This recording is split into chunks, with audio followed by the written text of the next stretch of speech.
जिन्हें आदि शंकराचार्य के नाम से जाना जाता है। भारत के महान संत दार्शनिक का गार 788 ईस्वी में दक्षिण भारत के कलाडी गांव में हुआ था, जो आज के केरला राज्य में स्थित है। उनके पिता का नाम शिव गुरु और माता का नाम आर्यम्बा था। बचपन से ही वे अत्यंत बुद्धिमान और आध्यात्मिक प्रवृत्ति के थे। माँ, यदि आप मुझे संन्यास लेने की अनुमति देंगी, अभी मेरा जीवन अब बचेगा। शंकर बेटा।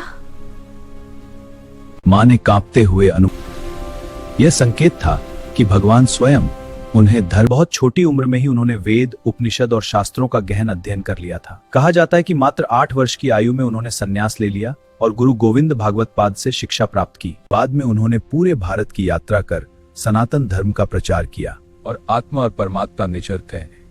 यह अद्वैत वेदांत का प्रात है, जगत माया है। आदि शंकराचार्य का मुख्य सिद्धांत अद्वैत वेदांत था, जिसका अर्थ है जीव और ब्रह्म अलग नहीं है, दोनों एक ही हैं। उन्होंने बताया कि संसार माया है और केवल ब्रह्म ही सत्य है। उन्होंने अनेक ग्रंथों की रचना भी की, जिनमें भज गोविंदम, विवेक चूड़ामणि और उपनिषदों पर भाष्य अत्यंत प्रसिद्ध हैं।